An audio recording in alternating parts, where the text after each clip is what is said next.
En el caso de Susana Villarán, es posible que ella no pase ni un día en la cárcel, porque cumple 80 años y se va a su casa. Esa es otra modificación de este Congreso. En realidad, las formas en las que eventualmente se pueda cumplir la pena, antes no existía la posibilidad de la detención domiciliaria. De hecho, en el caso de Lavajato ya tenemos un caso de una persona octogenaria que finalmente se le ha sentenciado a detención domiciliaria. Y que no pisó ni un día. Estuvo en algún momento privado de libertad antes de la modificación legal, pero ahora ya no lo estará. Karina, le agradezco mucho por esta oportunidad. Muchas gracias por estar aquí. Primero, es ponerse a buen recaudo cuando la justicia dice sentenciado a 21 años de cárcel. Es lógico que los abogados digan, no, un ratito, falta todavía que la sentencia sea firme y mi defendido ha decidido ponerse a buen derecho. ¿Lo dice la Constitución? ¿Lo dicen los procedimientos? No, absolutamente. Usted hacía una introducción previo a la pregunta y a mí me ha tocado justamente tener que discutir en los tribunales de justicia, como corresponde, los temas relacionados con la privación de la libertad. Esa es la doctrina del señor Abanto, la doctrina de ponerse a buen recaudo. Justamente lo discutíamos en una audiencia que finalmente el Poder Judicial le dio la razón al Ministerio Público en el caso del señor Vladimir Cerrón. Tal parece que los abogados y las personas investigadas, acusadas, ellos son los que quieren proponer su propio derecho o el propio imperio de su ley. La ley está diseñada justamente para que todos estemos en la obligación de cumplirla. Y cuando un juez determina que una persona tiene que ser privada de su libertad, lo que queda siempre es el derecho a la impugnación, pero siempre cumpliendo con lo que ya ordenó el juez. De tal manera que cuando escuchamos estos subterfugios, estas galimatías de decir que se ponen a buen recaudo, que cuida su derecho a la integridad de su libertad, en realidad lo único que son elaboraciones argumentativas del irrespeto por el Estado de Derecho y de lo que ahora está sucediendo, que a partir de un bloque de modificaciones legislativas se ha favorecido al crimen organizado, al crimen en general, y vemos que las personas eluden la acción de la justicia, como ha sucedido en el caso del señor Cuba el día de hoy, que está fugado y que podemos analizar una multiplicidad de razones por las cuales estamos en estas circunstancias, pero fundamentalmente siempre delimitando de que esto es parte de la labor legislativa. El Congreso de la República es quien resulta responsable dentro de todas estas perspectivas. Nosotros lo hemos advertido en reiteradas oportunidades y ahora lo vemos de forma plausible, ¿no? Es decir, vemos que hay más de un ejemplo en ese sentido. ¿Son los cambios a la ley contra el crimen organizado que han permitido que el señor Cuba no esté bajo todas estas protecciones que hay para que no pueda salir del país, los impedimentos de salida del país, por ejemplo? Sí, mire, el mes de febrero, en realidad fines de enero, el 31 de enero, fue la última notificación que recibimos que rechazaba el pedido de ampliación de impedimento de salida del país del señor Cuba. Esto se litigó activamente, pero sobre la base de una modificación legislativa, es decir, de una modificación que data de fines del año 2023, o sea, de este Congreso de la República, en donde se modificaron todas estas medidas asegurativas de menor impacto que las de la prisión preventiva, buscando de que efectivamente los procesos sean mucho más rápidos y prontos. En ese aspecto puede tener un propósito que sea altruista. Sin embargo, vemos que la primacía de la realidad nos dice otra cosa. Nos dice que en realidad los procesos deben ser cautelados en su finalidad, más aún en una etapa estelar como era el juzgamiento. A partir de esa decisión, el señor Cuba sí, efectivamente se quedó sin ningún tipo de arraigo y pueden existir estas posibilidades de eludir la acción de la justicia, como ha sucedido el día de hoy. Cuando vamos a ir, lógicamente, a preguntar por qué se demoran tanto los juicios, por qué el equipo Lavajato extiende tanto estos juicios, es el equipo Lavajato, también se lo voy a preguntar, pero antes, cuando ustedes están en una etapa estelar, es decir, esta es la etapa principal cuando están en el juzgamiento y pueden haber estas posibilidades porque ya ha pasado, ya lo hemos vivido, Nadine Heredia y Nostroza cuando iba a comenzar. El señor Cerrón. Sí, el señor Cerrón. Entonces, ¿la policía no tiene que estar cuidándolos? ¿La inteligencia no tiene que actuar para que no se vayan? ¿Quién falla aquí, doctor? Mire, porque ustedes están trabajando para que se vayan a la cárcel, pero todo el aparato de justicia tiene que apoyar, trabajar desde la inteligencia, la policía. Exitosa. No se les está haciendo un seguimiento pedido por el Ministerio Público. Lo que sucede, fíjese, es que estamos atados de manos en realidad. Porque todos estos seguimientos, estas posibilidades que hay, de hecho, la propia labor de inteligencia, el Ministerio Público ha recibido un documento el día de ayer, justamente notificando que el señor Cuba había dejado el país. Y esto fue lo primero que se puso en conocimiento hoy día del colegiado. Es decir, que los órganos pueden funcionar, pero cuando no existe una herramienta de legalidad para el arraigo, el problema es que finalmente podemos solamente ver cómo pueden transitar a tomar un bus o a tomar un avión sin poder hacer nada. Con PPK no pasó eso. Mire, pero es con que... Pedro Pablo Kuczynski se pararon ahí, no lo dejaron. Lo que sucedió con el señor Kuczynski no fue en realidad una determinación de carácter judicial, fue una alerta migratoria que lo que produjo fue que un órgano fiscal haya solicitado en su oportunidad un impedimento de salida del país, pero no en realidad por los casos que más son notorios, ¿no? Que son los casos que el señor Kuczynski tenía relacionados con el lavajato. De hecho, el señor Kuczynski incluso interpuso un recurso de habeas corpus que está discutiéndose. Él tiene un impedimento de salida del país por un órgano judicial correspondiente. Pero no se puede hacer eso con Cuba. Lo que pasa es que en el caso de Cuba ya se habían discutido todas las medidas. Y la última discusión que hubo fue la del 31 de enero, donde claramente el órgano judicial dice ya no hay más que hacer en este caso. Podría haber sido si es que el señor Cuba tuviera otra investigación ajena al lavajato, que fue lo que le pasó al señor Kuczynski, ¿no? Que en realidad el impedimento de salida fue de una fiscalía de lavado de dinero, de lavado de activos, pero no del caso exactamente relacionado con el lavajato. Entonces, a partir de esa situación, cuando ya se agotan todos los mecanismos judiciales de debate, en realidad quedan desprovistos de cualquier medida. Y ese ultragarantismo que plantea la modificación de la ley por parte del Congreso de la República es absolutamente dañoso porque saca de perspectiva lo que en realidad nosotros vivimos, que hay que tener una consecuencia de realidad sobre lo que es eventualmente, no solamente el momento y las circunstancias, sino también el tiempo que tardan las investigaciones y los juicios orales. Y eso... Ahí usted me permitirá seguramente a través de alguna pregunta poder explicar cuáles son las razones por las cuales los casos pueden llegar hasta este momento después de muchos años. 7. Y creo que todo tiene una explicación. Tienen 7 años porque esto empezó el 2017. Es correcto. Entonces, ¿por qué siendo un caso donde Cuba quiso ser colaborador eficaz, donde están más o menos, yo sé que es complejo porque se han ido hasta Andorra, hay offshore, hay una ruta del dinero compleja, pero que se fue develando y que lo fuimos conociendo? ¿Por qué se ha demorado tanto? Mire, hay varias razones en realidad, algunas que son estructurales, sistémicas, otras coyunturales, como fue por ejemplo la pandemia del COVID-19. Las sistémicas yo creo que tienen que ver inclusive hasta con el hecho de que las instituciones no estaban preparadas para un caso de esta envergadura. De hecho, la primera respuesta del Ministerio Público fue la creación de un equipo especial de 3 personas y un fiscal superior que en ese momento se encargaba en el año 2016, 2017, que fue el señor Castro, el señor Paucar, Marcial Paucar y el señor Sergio Jiménez, que fue el primer equipo que justamente inicia el proceso de investigación en el caso en el que ahora se está finalizando. Luego nosotros lo tomamos en el año 2018, hacia mediados del año 2018. Hemos trabajado sobre la base del equipo del doctor José Domingo Pérez, introduciendo a muchas personas que habrán sido condenadas.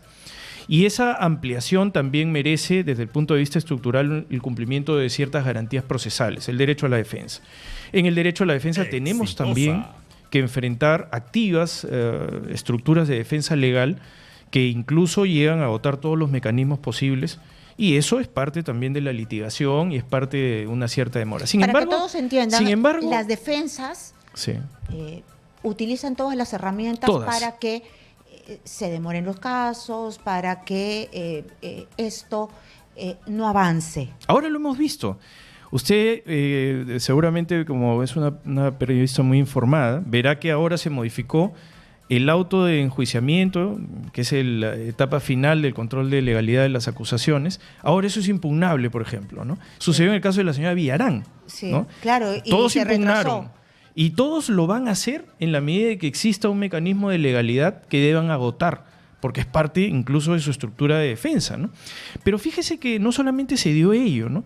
Sino que se mezcló con la pandemia del COVID, con las dificultades que usted también correctamente ha descrito. Este es un caso, por ejemplo, que denota claramente las dificultades, pero también los aciertos por los cuales finalmente se puede llegar a la averiguación de la verdad en una sentencia de condena. Cooperación internacional con Brasil, cooperación internacional con Suiza, cooperación internacional con los Estados Unidos de Norteamérica, cooperación con el Principado de Andorra, colaboraciones eficaces de la empresa Odebrecht, colaboración eficaz de la empresa Graña y Montero, colaboración eficaz de José y Hernando Graña, colaboraciones eficaces de los funcionarios de la banca privada de Andorra, ¿no? Que hay también un funcionario que se acogió a los mecanismos de colaboración eficaz. Todo eso se va estructurando dentro de una acusación que, créame que en estas circunstancias, y esa es la segunda parte de esta aseveración, que es un problema también estructural del sistema de justicia.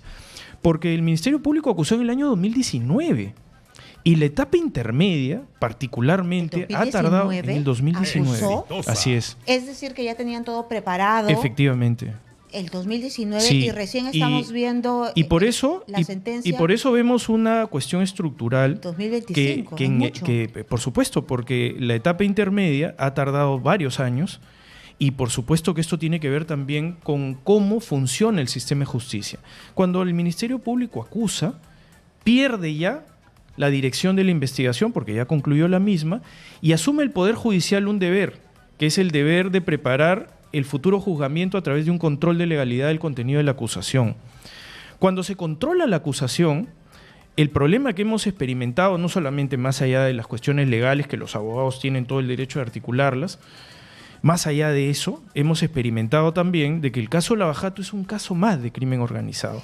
Ustedes siempre pidieron un sistema especial dentro a del dedicación Poder exclusiva, Judicial, sí. porque Lo están pedimos, mezclados con todos. Sí, porque fíjese, Karina, usted además que tiene el seguimiento de todos los años en el caso Lavajato, recordará de que cuando se crea un equipo especial es un equipo de dedicación exclusiva en el Ministerio Público, pero hay un efecto espejo inmediato con la Procuraduría Pública, que también crea una Procuraduría ad hoc. Entonces lo que nosotros estimábamos era que el Poder Judicial podía tener una respuesta también en el mismo sentido y dimensión con relación a lo que nosotros estábamos estructurando. Y ahí hay un cuello de botella Sí, importantísimo. sí, créame que sí, pero ojo, yo sí reivindico la función de los jueces, porque aquí no estamos hablando de lentitud, de lenidad, de retardo. Estamos hablando de que es imposible, con la cantidad de jueces que hay en este momento en el sistema penal de la Corte Penal Nacional de Crimen Organizado, es imposible, en la medida de que el caso de Lavajato sea un caso más de crimen organizado, que se pueda diligenciar con una mayor prontitud. Este colegiado, Karina, si usted me permite solamente para complementar la respuesta, este colegiado que ha condenado al señor Cuba es el mismo colegiado, por ejemplo, del caso del señor Martín Vizcarra. Entonces, cuando vemos que el caso del señor expresidente Castillo tiene 5 sesiones al día, donde trabajan probablemente desde las 9 de la mañana hasta las 5 de la tarde, claro, puede pasar lo que pasó con el señor Alejandro Toledo, que el juicio oral tardó solamente 1 año. Y en el caso del señor Castillo probablemente también dure de la misma manera. ¿Por qué? Porque hay dedicación exclusiva. El problema de compartir los colegiados, compartir los jueces de investigación preparatoria, una eternidad, es que duran una eternidad porque no tienen más tiempo. Entonces, nosotros desde la gestión de la doctora Elvia Barrios, le venimos pidiendo al Poder Judicial, fíjese, varios años, la posibilidad de la dedicación exclusiva, porque el caso de Lavajato es un caso muy sensible, que además demanda de la sociedad un esclarecimiento de la verdad, para que nos digan si las personas son inocentes o culpables, porque el Ministerio Público presenta una acusación, pero es el Poder Judicial quien determina la culpabilidad o la inocencia de las personas. Vamos a hablar de Martín Vizcarra, pero antes de cerrar el tema de esta persona que se acaba de fugar, Cuba, ¿qué van a hacer ustedes como equipo Lavajato? Porque trabajan, hacen todo un seguimiento, recaban las pruebas, los condenan y se escapan. Es decir, sí, no es el primero. Mire, en el caso del señor Cuba, realmente aquí tenemos que remontarnos a todo lo que ha pasado en el caso Lavajato, ¿no? El caso Lavajato tiene dificultades que son las hemos detallado, intrínsecas a la propia circunstancia de un crimen transnacional vinculado al lavado de activos, a operaciones de criminalidad transnacional, crimen organizado transnacional, ¿no? Pero, sin embargo, claro está que también el sistema evidentemente ha demostrado que tiene siempre fisuras, dentro de las cuales posiblemente lo que buscaríamos es que el Parlamento nos ayude a mejorar y no a empeorar. Y eso es exactamente lo que ha sucedido, ¿no? Ha sucedido lejos de una evolución, una involución. Entonces, claramente nosotros tenemos una serie de dificultades. Y eso se presenta con la posibilidad ahora de primero tener que ubicar y capturar al señor Cuba, porque después de eso tenemos que iniciar un proceso de extradición. Y ya vemos el ejemplo del señor Alejandro Toledo, que se fugó en enero del año 2017, cuando ya había estallado incluso el caso Lavajato. Finalmente, bueno, el señor Toledo se fugó y vimos que recién pudimos extraditar al señor Toledo en el mes de abril del año 2023. O sea, hay una serie de dificultades que se plantean a partir de ello. Claro, y con Inostroza que aparentemente no se puede hacer nada con él. Bueno, el señor Inostroza, bueno, no es un caso que lo hayamos visto, pero lo vimos que primero pasó un proceso de extradición en España, y cuando España estaba a punto de, y vemos que se cuecen habas en todos lados, ¿no?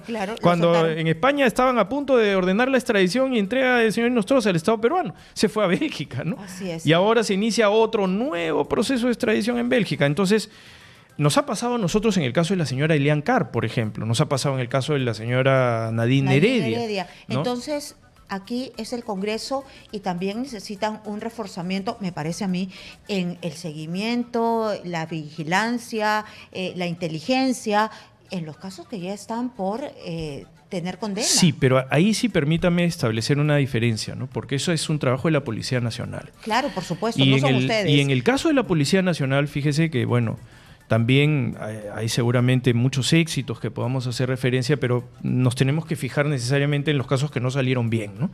Y ahí tenemos múltiples dificultades, ¿no? Vemos, por ejemplo, de que existe un prófugo de la justicia, en el caso de Lavajato, el señor Monteverde, que es un caso paradigmático, pues es el principal lavador de activos del Perú, que además ha tenido participación para lavar dinero y participar en actos de corrupción en otros países. Por supuesto con evidencia que ha sido entregada por la empresa Odebrecht. Sin embargo, el señor Monteverde, fíjese, tiene prácticamente 6 años que no es capturado. Entonces, cuando vemos ello, y vemos el caso del señor Cerrón, que es un caso que también a mí me ha tocado litigar, ¿no? El señor Cerrón está prófugo de la justicia, pero tiene la capacidad de poder comunicarse a través de sus redes sociales. Entonces, claro, nos fijamos en esos casos que no necesariamente son los que eventualmente puedan ser un ejemplo, pero son los que son. Es la primacía de la realidad y son los casos que finalmente deben ajustar lo que es la labor del aparato de inteligencia, ¿no? Estábamos hablando de Jorge Cuba, el ex ministro de Comunicaciones, que ha sido sentenciado el día de hoy, se fugó también, ¿no?, por el Ecuador, a 21 años de cárcel por haber recibido una coima de $8 millones por el Metro de Lima. Ahora vamos a pasar a otro caso, porque los casos Lavajato son emblemáticos. Fiscal, el caso Martín Vizcarra, usted justo nos estaba hablando de las demoras, ¿no? Y este es uno de los casos que comparte colegiado. Sí, es correcto. Entonces, esto ya quiere decir que se va a demorar y bueno, mire, además ya tiene bastante tiempo, sí, ¿no? pero yo veo aquí una oportunidad, tal vez, ¿no? Porque si ya este órgano colegiado ha liberado su carga procesal al poner ya fin al proceso y a la acusación, en fin, a la sentencia de culpabilidad del señor Cuba por el caso del Metro, entonces ahora va a tener un espacio mayor de tiempo también para poder dedicarse a mayor amplitud o con mayor prontitud a terminar el caso del señor Vizcarra. Es decir, ustedes pueden hacer una solicitud. Ya se lo hemos pedido. Sí. Se lo hemos pedido. Que sea diario. Sí, le hemos pedido. La primera vez nos lo negaron, porque ya se lo hemos pedido con anticipación. Ahora tengo entendido que el equipo del doctor Juárez Atoche, que es el que se encarga de llevar el juzgamiento del señor Vizcarra, ha pedido también que exista dedicación exclusiva, porque nos encontramos en el tramo final, Karina. Este es el momento final del desarrollo del juicio del expresidente Martín Vizcarra. Y eso nos lleva hacia la necesidad también de los aseguramientos. Por eso el equipo del fiscal Juárez Atoche en determinado momento ha justificado la solicitud o el requerimiento de una prisión preventiva. Se lo negaron. Se lo negaron, nosotros lo hemos reiterado a través de la audiencia de apelación, que ha sido hace muy poco, ha sido el día martes de esta semana. Estamos a la expectativa de que los jueces puedan analizar esto dentro de las circunstancias de la primacía y la realidad, porque tenemos las mismas dificultades que estamos experimentando con el señor Cuba. Es decir, los mismos debates, el vencimiento, caducidad de las medidas coercitivas que puede haber tenido el señor Vizcarra.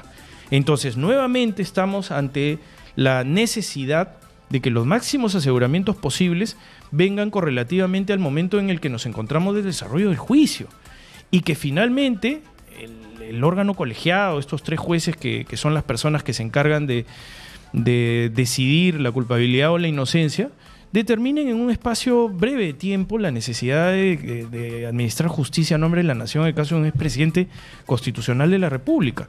Entonces nosotros pensamos de que si el caso del señor Vizcarra tiene el nivel de prioridad que corresponde, así como es el caso del señor, por ejemplo, Castillo, o como lo fue en el caso del señor Toledo, deberíamos estar culminando en el mes de agosto, a más tardar, porque ya estamos en la fase de lectura de piezas procesales. Luego de eso ya vienen los alegatos de clausura, las últimas palabras del señor Vizcarra, y el órgano colegiado tiene que determinar si es culpable o inocente. Y usted en esta exposición de apelación expuso lo mismo que el fiscal Juárez Atoche, es decir, el expresidente Martín Vizcarra está viajando por todo el país, sí. Entonces es una contradicción, ¿no? Porque en realidad podría en cualquier momento con estos viajes simplemente desaparecer. Sí, podría enmascarar precisamente lo que podría ser su propósito, es decir, fugarse, porque el Ministerio Público confía en la abrumadora evidencia que ha presentado el equipo del fiscal Juárez Atoche dentro de la acusación. Pensamos que es un caso muy sólido. Claro, a partir de lo que se tenga que actuar como prueba dentro del juicio.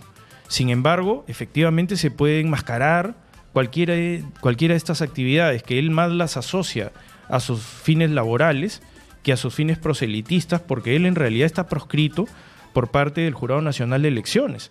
De tal manera que nosotros le hemos expuesto estas razones al órgano colegiado que se encarga de ver la apelación, porque efectivamente estamos en una contradicción de lo que analizó el juez en su oportunidad. Porque por un lado, el juez dice que el señor Vizcarra no tiene arraigo laboral, que es el determinante porque familiar probablemente todos tengan, ¿no? Pero el arraigo laboral es determinante respecto a las posibilidades de eludir la acción de la justicia. Y que, como usted correctamente dice, a partir de disfrazar sus posibles viajes relacionados con actividades relacionadas con su profesión, que además, dicho sea de paso, es una empresa familiar que no causa ningún nivel de convicción de que se trate de que el señor Vizcarra realmente esté trabajando. Cuando después lo vemos en actos proselitistas, ¿no? Pero es que él está haciendo proselitismo, claro. Está engañando a la gente cuando no lo podría hacer y nadie le pone un tope. Por supuesto, pero más allá de ese debate, lo que usted dice es el razonamiento correcto. Es decir, que él busque a través de este tipo de actividades encubrir lo que en realidad finalmente puede posibilitar su fuga. Y eso es lo que el Ministerio Público está tratando de evitar en este caso, porque estamos, reitero, en un momento ya final y esperamos que sea una oportunidad, como le decía. Es decir, que ahora que este mismo órgano colegiado ya culminó con el trabajo del metro a través de esta sentencia de condena del señor Cuba, finalmente se pueda abocar a un mayor ritmo de audiencias dentro del desarrollo del caso del señor Vizcarra y podamos terminar a más tardar en el mes de agosto con este caso, con la sentencia que determine la culpabilidad o la inocencia del señor Vizcarra. ¿Es el mismo colegiado o otro colegiado es el que ve el caso de Susana Villarán? Mire, el caso de la señora Susana Villarán es un caso que nosotros reiterada vez también hemos pedido su mayor agilidad. Ojo, no solamente porque no sea de nuestro interés, sino porque adicionalmente el Tribunal Constitucional así lo había ordenado. Es decir, que este es un caso que merece la más alta prioridad porque sin duda alguna tiene una incidencia sobre otros aspectos relacionados con la vida de la población y inclusive yo añadiría hasta con los arbitrajes internacionales. Porque mientras no exista una decisión final si hubo o no corrupción en los contratos de concesión de los peajes, eventualmente nos encontramos ante esa incertidumbre jurídica. Bueno, el Poder Judicial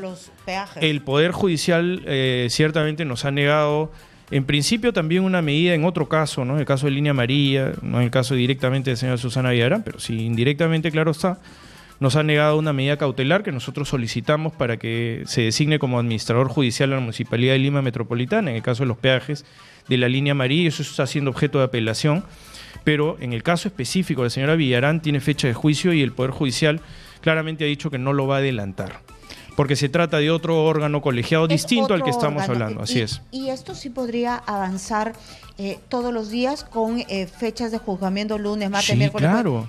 Sí, Pero les ha puesto, esa es una decisión exclusiva del Poder Judicial. pero ya les han avisado. Lo hemos pedido. Todavía Ahora, no saben, están en no la sabemos incertidumbre. porque en principio el juicio oral se tiene que instalar en el mes de septiembre. Exitosa. Me parece que es el 23 de septiembre, si mal no recuerdo, pese a que nosotros pedimos que se adelante. Nos dijeron de que había una enorme complejidad y que habían otros casos que en paralelo el órgano colegiado estaba abocado en su conocimiento. Entonces, a partir de ahí, una vez que se instale el juicio oral, existe una planificación de despacho judicial.